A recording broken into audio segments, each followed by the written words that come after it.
Hi, everyone. Welcome. Hi, everyone. Okay, I see people are still joining, so we'll give it another minute or so, and then we will get started.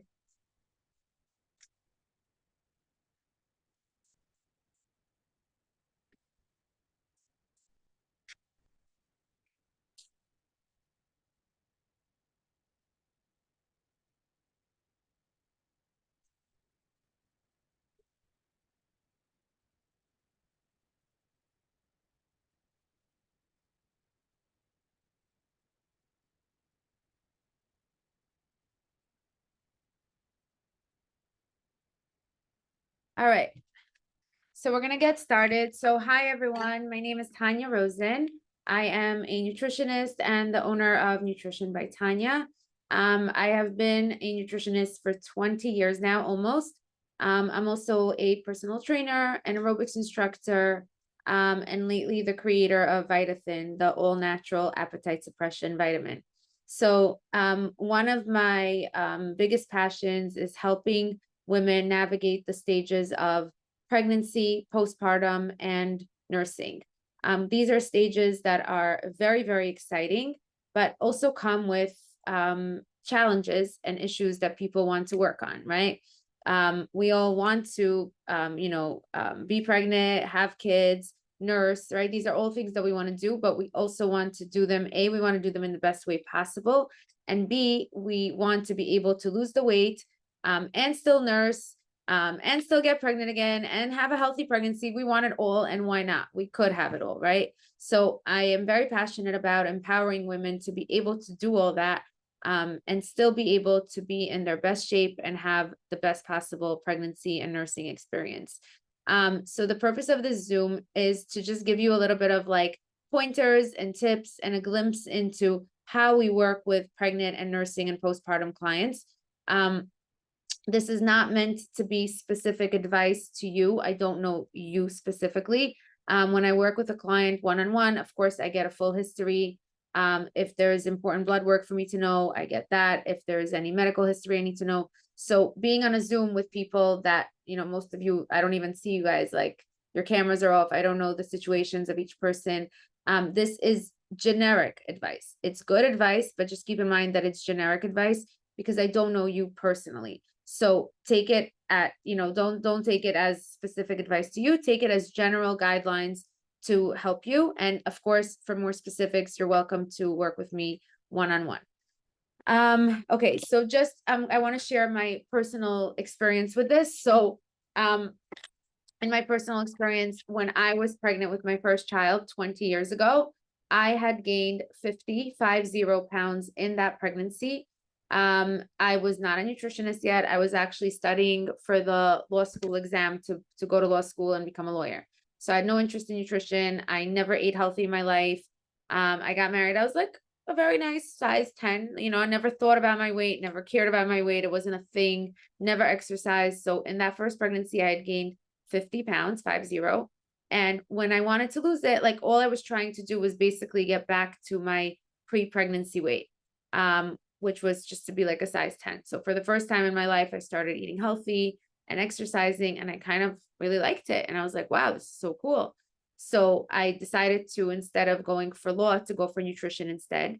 And then in my future pregnancies, 4 more after that, I learned my lesson and I was very careful, and I gained 22, 23, 18, 20, and still managed to nurse well, even though I was so much more careful with my food.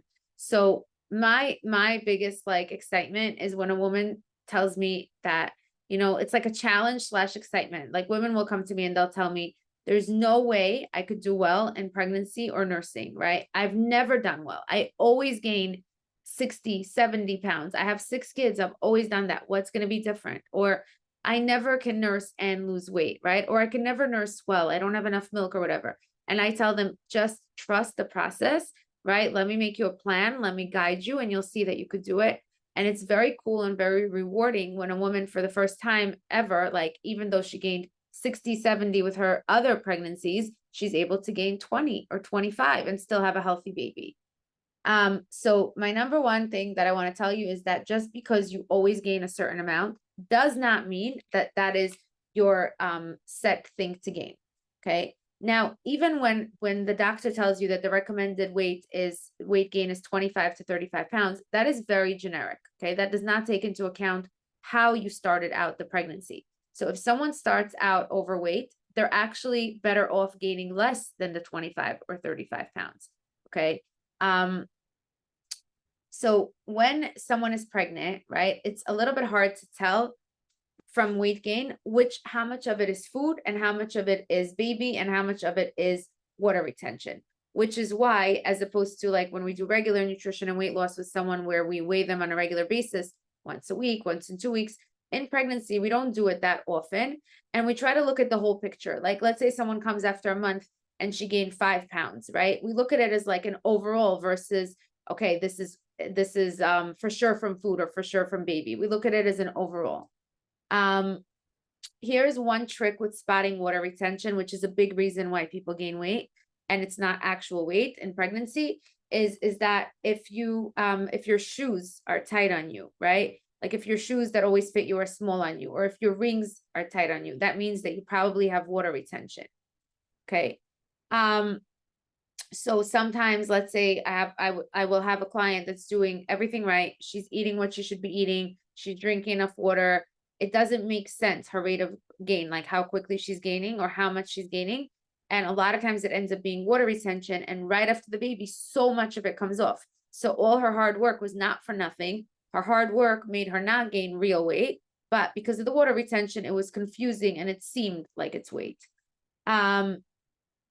So the rate of gain and when you gain varies per person. So there's no such thing as like one size fits all, where like you will absolutely not gain weight in the beginning and then you will gain weight at the end, or vice versa. Every single person is different and has a different rate of gain and when they gain it. Okay. One very common misconception is that eating more will be better for the baby. Okay. It's really not quantity, it's quality. So you can eat a lot of food and it's not good for you or for the baby food and have a 4-pound baby. And you could eat not too little, of course, but you could eat the right amounts and healthy and not gain a lot of weight and have an 8-pound baby. Okay. So you might be wondering, like, why should I not gain too much weight when I'm pregnant, right? Like, who cares, right? I'm going to lose it anyway after, and like, it's pregnancy and who cares, right? So I want to give you a couple of reasons other than aesthetics, right? Other than vanity, other than looks, a couple of reasons why it's not a good idea to gain too much weight in pregnancy. Number one is if you gain too much weight, you are more likely to have gestational diabetes, okay? Gestational diabetes is not fun, okay? It means that they really have to monitor you and the baby. And sometimes it even develops into regular diabetes, even after your pregnancy. So that's one. Another reason is that if you gain too much weight, you are more likely to have a very big baby. A very big baby means you may have a hard time pushing out the baby and you may end up with a C-section. Okay. There are many studies that show that the way a mother eats affects the brain development and even eating habits of the fetus later on in life. Okay. So you may think that when you're eating too much, it's only affecting you and your weight, right? But it's actually affecting your fetus. It's affecting the brain development. It's affecting the eating habits of this child later on in life. And the fourth reason is sometimes people will tell me something like, you know what, I'll just lose the weight after the baby. It's going to be so much easier then. It is not easier then. Why? Because right now the baby is in your stomach, okay? And that's where it is. And you don't have to wake up in the middle of the night for a crying baby or change diapers or try to multitask a baby and your other kids, right? Or deal with lack of sleep. It's actually harder once the baby is born, okay? Another point I want to mention with pregnancies is that OBGYNs, unfortunately, don't educate pregnant women enough about what to do and what not to do, okay? It's not because of their own fault. It's because of the way the world works now with insurance, where like you better not spend more than 5 minutes with the patient or you're just spending too long. And if you don't get paid and whatever, right? They have to rush. With my 5th pregnancy, 4 years ago when I was pregnant with my 5th child, I had a 6-year gap between number 4 and number 5. So I honestly really forgot everything, right? Like I really had questions. And I remember I asked my OBGYN I forgot what it was, a question that I thought was a good question. And my OBGYN said, you've done this before, like you should know this. And I was like, whoa, I do not know this. Okay. So OBGYNs are very pressed for time and they're not going to educate you, right? So besides the fact that they may not tell you important things pregnancy wise, they certainly don't have enough time to tell you nutrition wise. Okay. So I'm going to tell you just a couple of tips. Again, like I said in the beginning, I'm not going to get too thorough. I'm not going to get too specific. I'm just going to tell you a couple of my top tips.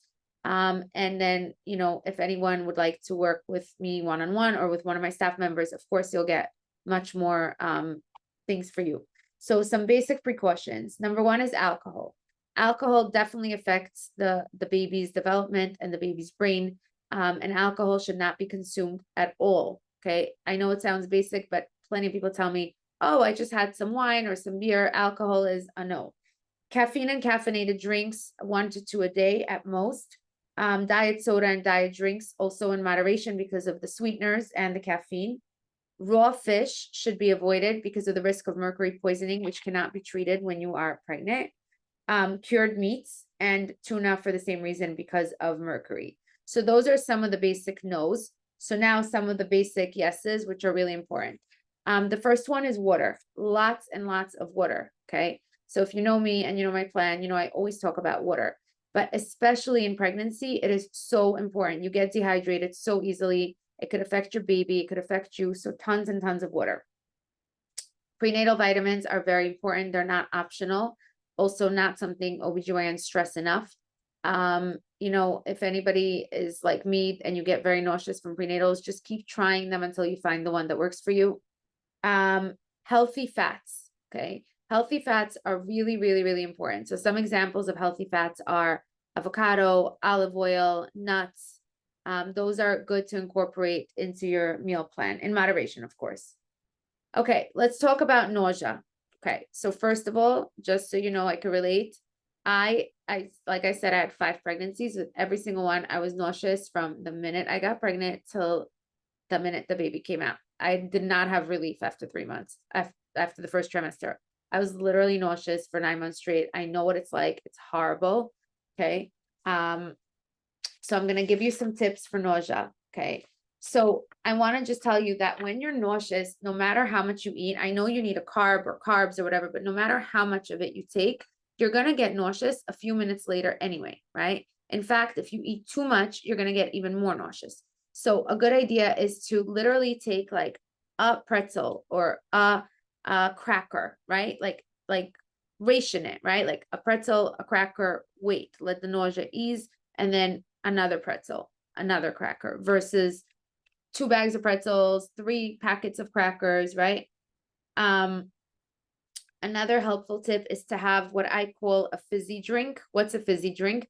It's when you add like bubbles, right? So let's say you take vitamin water zero, which by the way is sweetened with Truvia, not chemicals. You take vitamin water zero, you mix it with seltzer, and now you have a fizzy. So it's easier to get in your liquids when it's a fizzy versus flat water. Another helpful thing is sugar-free mints, obviously in moderation because sugar-free, but it will help with the nausea as well. Okay, let's talk about cravings. Okay, so there's a whole debate. Are cravings real? Are they not? Whatever it is, if you have a craving, you don't care if it's real or not. You need to satisfy that craving, right? So my tip for my clients when they have cravings is to try to find substitutions, right? Because the last thing I'm going to tell a pregnant woman is that who's having a craving is like, no, just be strong. Don't have that. I'm not saying that to her, and her husband better not say that to her. So here are some ideas of substitutions. If you're craving chips, you want something crunchy and salty, try pickles. If you're craving ice cream, find a low-calorie version, like our ice cream, for example, or confetti light, or mahadrin, or if you eat OUD, like Yasso bars. If you're craving bagels, try the Royal bagels. They're only 70 calories. If you're craving carbs, whether it's for nausea or craving, pretzels or Melba toast. If you're craving candy, you can get little portioned treats. Okay. Now, how much extra should you eat when you are pregnant? So in the first trimester, you do not need any extra food. You do need to drink extra water, but you do not need extra food. Then past the first trimester, you can add between 250 to 300 calories per day extra of healthy foods. Some examples would be like, let's say another protein or another baked potato or another healthy snack. And then you can add an extra on top of that, 100 to 150 calories per day in your third trimester. Now, just to give you perspective, you need much more calories when you're nursing than when you are pregnant. When you're pregnant, you do not need to eat for two. That's like a big old time myth. Let's talk about exercise. The general rule with pregnancy is that you can do anything that you are used to doing. Okay, so don't start anything new, but anything that you are used to doing, you can continue to do. You do need to monitor your heart rate. So you could get a heart rate monitor and monitor your heart rate. Ask your OBGYN what your heart rate should be. Generally, they're probably going to tell you not to go over 140, but it's very individual. Monitor your heart rate. Do not work your abs. Okay. I cannot say this enough, okay? Even though I'm certified in prenatal and postnatal fitness, and I work out when I'm pregnant, and I give classes and pregnant women come, the one thing I will not do with them is abs, okay? It's pointless, okay? So yeah, you'll make your core a little bit stronger. Maybe you'll have a better delivery, maybe, but it is so risky and so easy to do something wrong. Don't work your abs. Do not lift heavy over your head, okay? So let's say you want to lift heavy weights like into bicep curls. It's here, it's okay, but don't go over your head for tricep extensions. No laying flat on your back past the first trimester, because what happens is when you lay flat on your back, you're cutting off circulation to yourself, which in turn can cut off circulation to the baby. Okay, so that is my pregnancy segment. Again, like I said, very, very brief, just to give you an idea, some tips. Now I'm going to move on to postpartum. Okay. So Mazel Tov, you had the baby's here. The baby's adorable. And now you decided you want to lose weight. So first of all, congratulations to anyone who cares about that, because, you know, a lot of women can easily say, I was doing the math the other day and I was thinking about it. Like, let's say, if you have just 5 pounds left after each kid, right? Just 5, okay? Or let's be more realistic. You have just 7 pounds after each kid. And the average Jewish frum woman has, let's say, 5, 7, 8 kids, right? So if you do the math, 7 times 5 is 35. 7 times 8 is 56, right? So if we have just 7 pounds left and we have between 5 and 8 kids, we have anywhere between 35 and 56 extra pounds on us, right? So the trick is to get it off fully, if possible. Usually it's possible between each kid so that it doesn't accumulate. Okay. Okay. So here are my top tips for postpartum. Number 1 is don't start too soon. Okay. Sometimes I'll get a call from a client, like literally she's still in the hospital or she's in the Kimpatern home and she's like, okay, schedule me, I'm ready. And I'm like, no, you're not ready. Okay. You just went through 9 months of pregnancy. You need to recover. You need to settle in your house, settle into some sort of temporary routine. At least your uterus needs to shrink back, right? You need to like get into the nursing a little bit if you're nursing, right? If you start too soon, you'll get burnt out. So what is the magic time to start? I don't know, everyone's different, right? But like at least 4 weeks, right? Some people need 6 weeks, some people need 8 weeks, some people need 3 months, right? But don't start too soon. Another thing I want to say is that nursing does not equal not losing weight. Many people think that just because they never lost weight when they were nursing, that means that forever and ever they're not going to lose weight when they're nursing. Not true. Yes, there are people that lose fast when they're nursing. There are. But if you're the kind of person that loses slow, it does not mean you cannot lose when you're nursing. Okay, I'm going to give you some tips for nursing, how to nurse well and still be able to lose weight. So the 2 most important things that affect the quality and quantity of your milk, believe it or not, it's not eating tons of food. It's not cookish cake that they give you in the Kimpatern home. It's not vanilla ice cream, as some OBGYNs like to mistakenly tell you. It's 2 things. It's water and healthy fats. You must drink enough water or you will not have good milk, and you must have healthy fats or you will not have good milk. Okay. On a practical level, because you're going to be up at night and nursing, save something for the night. So I suggest to my clients to save a small treat, like 150 calories approximately for a nursing woman. Another tip is to avoid the downstairs if you have an upstairs and a downstairs. Okay. So why? Because if you start going downstairs to, let's say, make a bottle or get something, right? Then you're already all like woken up. You start looking for something, you're tired, right? So how do you avoid this? So you could keep drinks upstairs. That's one tip, right? Like you wake up in the middle of the night, you're nursing your baby, you get thirsty, keep a little drinks fridge upstairs. You could even keep the bottles and a bottle brush, if that's what you're doing with the formula, upstairs and just add water that way. Try to avoid going downstairs. How fast should you lose your baby weight, right? So let's be realistic, right? 9 months on, 9 months off, literally, okay? Yes, there are some lucky people that lose weight faster, but realistically, 9 months on, 9 months off, okay? Especially if you're nursing. Why? Because A, some people lose slower, and B, when you're nursing, you can't eat too little because you will compromise your milk. So how do you know how much more to eat when you're nursing? On average, the average woman needs about 500 extra calories a day on top of her regular plan in order to have good milk supply and keep up her energy levels. Okay, let's talk about birth control. Okay, so most doctors will kind of like laugh at you if you tell them that you're not losing weight when you're on birth control. But I will validate you and I will tell you that I see it over and over after working with thousands of women.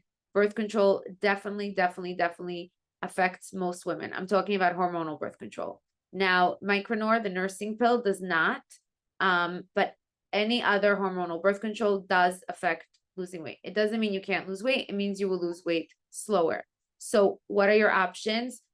You could ask your doctor about a non-hormonal option, or if that's not an option, you could see if switching to a different hormonal birth control affects you differently, because different hormones can affect you differently. Okay, let's talk about sleep, okay, or rather lack of sleep when you're nursing. How does sleep affect weight loss? Okay, very much so. When we are tired, two things happen. One is mental and one is physical. So mental is your brain is tired and it's really hard to make good decisions and smart decisions when you're tired, right? The same piece of cake that was on that counter for 3 days already, right? Even when it was fresh, you walked by it and you were fine. Now you're exhausted and the cake is not even fresh, it's stale. And you're like, oh my gosh, I need this cake. And you give in because you're tired, right? You're too tired to knock some sense into yourself. You're too tired for logic. So that's on a mental level. On a physiological level, when our body is not well rested, it has a hard time doing the processes that it needs to do. So think of your body like a machine, right? If a machine is tired, overworked, whatever it is, it's not going to do what the machine needs to do and do it well. So our metabolisms work worse. Our food doesn't metabolize as well. Our body doesn't do what it needs to do with the food properly. So I know telling a new mother to get enough sleep is like funny, like, yeah, okay, sure. But whatever is in your control, meaning if you're staying up for the baby, that's one thing. If you're staying up to watch a movie, that's another thing, right? Or take naps, right? Try to take naps in the middle of the day if possible. Okay, let's talk about exercise after pregnancy. How soon can you exercise? So if you've had a regular delivery, it's generally 4 weeks. If you've had a C-section, it's at least 6 weeks, but this needs to be cleared with your doctor. If you notice yourself spotting, like you were already getting clean, and then you notice yourself spotting, that means that your body wasn't ready for exercise. You may need to stop for now, or at least to reduce the intensity. It might mean that you were exercising too intensely. Okay. Now, a few considerations with if you're nursing and exercising, right? Two things. One is you want to nurse before you exercise, because otherwise it just feels very heavy to jump around like that. And the second thing is that it's very interesting. Most people don't know this, but after you exercise, your milk is actually sour for the baby for at least 30 minutes. So plan accordingly. So if you're planning to nurse, make sure you have a good 30 minutes in between in order for your milk not to be sour. Another consideration is diastasis, which is a separation of the abs, which happens very commonly after pregnancy. With this, it's very tricky because many exercises can actually make it worse, not better. So you must work out with a prenatal, postnatal certified trainer that knows what she's doing to help you with this. You could also do physical therapy. And also, a very, very helpful thing for diastasis is M-Sculpt. I've seen amazing results because we have M-Sculpt by us. People that came in with like literally like they could fit 4 fingers, their separation was that big. And then after one package of M-Sculpt, it became 2 fingers and then 1 finger. Like it really brings it back together without you having to do months and months of physical therapy. Okay. So that's about postpartum and nursing. Now I'm going to go over some questions that I got in advance, and then I'll open it up to questions that you guys might have. Someone wrote birth control plus nursing. I'm not sure what that means. What about it? Just feel free to specify. I'm not sure what that means. Okay, some questions that I got. What's a normal weight gain in pregnancy? So I answered that before. The general rule is 25 to 35 pounds, but that's very like archaic and generic. If you start out overweight, you actually don't even have to gain much weight. If you start out underweight, you do, but there's no reason that you have to gain the range of up of the 25. Even someone who starts out regular weight can gain 20, 25 and be completely fine. Another question I got regarding pregnancy was, how do you deal with gestational diabetes? So it's individual for each person, but definitely reducing sugar and reducing carbs. Those 2 things. It's not just sugar, the way people think, it's also carbs. Nursing questions. What do I do if my milk decreases when I diet? So like I said earlier, the 2 most important things are water and healthy fats. Next question. I heard you cannot have any veggies when nursing. Okay. So let me tell you a story. After I had my first kid, we lived in my mother-in-law's building and there were very, very nosy Russian neighbors. Okay. And it was my first kid and I like believed everything anyone told me. And they were all yelling at me, you can't eat vegetables. You can't eat vegetables. You're crazy. Your baby's going to cry. Your baby's going to be gassy. So I didn't eat any vegetables. Right. And then after studying nutrition and working with women and getting a little smarter, after I had my kids, my other kids, I realized that is so not true. Okay. Every baby is different. There's no such thing. It's trial and error, right? Like I've noticed that, yes, there are certain vegetables that are more likely to cause gassy and bloated reactions, like broccoli, cabbage, yes, beans, of course.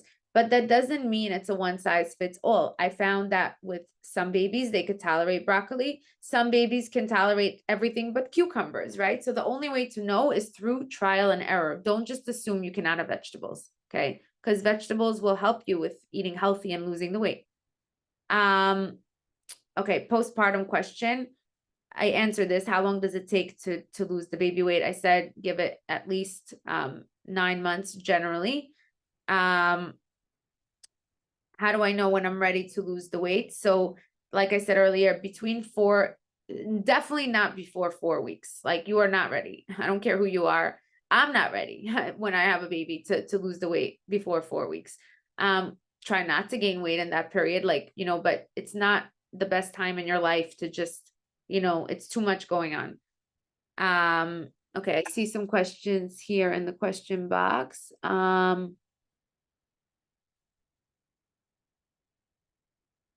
do I know if my abs are separating? Okay, good question. Okay, so how do you know if your abs are separating? So the main reason people start to realize this is because they realize that they just kind of like always look pregnant, right? Like they lost weight, everything is kind of like going back to place, and then they look pregnant, right? So how do you do it? You lay down and you put fingers like right between where your abs are. And if you could fit a few fingers there between, it's almost like it's separated into 2 sides. And if you could put your fingers there and they actually fit there, then you have diastasis. You could get it diagnosed like officially with a doctor or physical therapist, or look at a picture online and you'll see what I mean. It's a little hard to explain it verbally. And it's not if your abs are separating, it's if they separated. Like you're not going to see it in progress. You'll see it after the pregnancy. Good foods for nursing. So really, like what I said earlier, the best are healthy fats. Really, that's the best foods for nursing. Healthy fats is what affects nursing the most. Why doesn't birth control allow me to lose weight? Okay, good question. Right, I should have clarified that for a few reasons. One is there is water retention with birth control. Two is that it's hormones, and anything hormonal affects us very much. A, it can increase your appetite, and B, even if it doesn't increase your appetite, it still affects you because hormones affect us in that way. So if you notice that, you are definitely not imagining. Is lying on my back bad just during exercise, or is it bad in general for pregnancy? In general, you could do it for a very, very, very short time. But when you're exercising specifically, you're exerting more effort and your breathing is different. So that's why it's even more challenging. I'm in my second trimester and my doctor said that yoga and Pilates is perfectly fine as long as I feel comfortable. It looks like you're totally against it, correct? Oh, correct, question mark. I'm not totally against it. You could do Pilates and yoga for legs, for arms, for back, for thighs, inner thighs, outer thighs, triceps, biceps. Just don't work your abs. It's not a specific exercise I'm against. I'm against working specifically your abs, meaning it could be any exercise as long as you're not targeting your abs. And also, FYI, doctors know nothing about exercise. Okay. I'm sorry to say, they also don't know about dieting, right? The amount of stories that I hear, like just recently, one of the craziest ones, my client, her doctor told her, you want to lose weight, just don't eat dinner. That's what I do. I skip dinner and that's what I do. And I said to her, like, he's at work, right? He gets home, his kids are asleep. You're a mother. You need to feed your kids dinner. You need to bathe them. You need to put them to sleep. You need to have mental energy to listen to them and physical energy to take care of them. How could he tell you not to eat dinner? Okay. Or doctors will say things like, just eat only protein. Or they'll say, like, run on the treadmill for an hour a day. And meanwhile, like, that's not good advice. So I'm sorry to say, doctors are great and they're great at what they do. But once they start with exercise and nutrition advice, it's not their domain. And they're not doing it out of a bad place. They mean well, but they're just not knowledgeable enough to say. Okay, what about an IUD? So there are two types of an IUD. There's one IUD is hormonal, and that's the one that you do not get your period every month, and it will affect you the same way all hormonal things will affect you. And then there's the non-hormonal, which you do get your period every month, and that will not affect you diet-wise because it does not have hormones. Okay, does anyone want to ask a question verbally that you didn't type?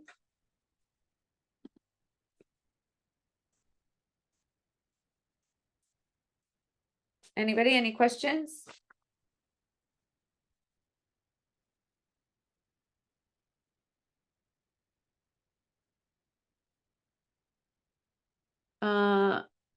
Oh, do I have to unmute everybody? Oh, hold on. Someone raised their hand, but you don't have to raise your hand, just ask. I don't even know what raising hand on Zoom means, but just ask. Hold on, let's see if I could do that. I don't know how to unmute this. 1 second. Oh, no one's muted. So whoever you are, just ask. You don't have to raise your hand, just ask. Okay, then I see a question. How much water should someone drink when nursing? Okay, good question. I'll tell you a very good formula for water in general. Basically, you take your body weight and you divide it in two. And the number that you get is the number of ounces you should be drinking per day when you're not nursing, right? So let's say if someone is 200 pounds, divided in two, that's 100. She should be drinking 100 ounces of water per day when she's not nursing. Nursing, add at least 2 to 4 cups to that. Okay, so now it becomes, instead of 100 ounces a day, she needs to add another 2 to 4 cups to that.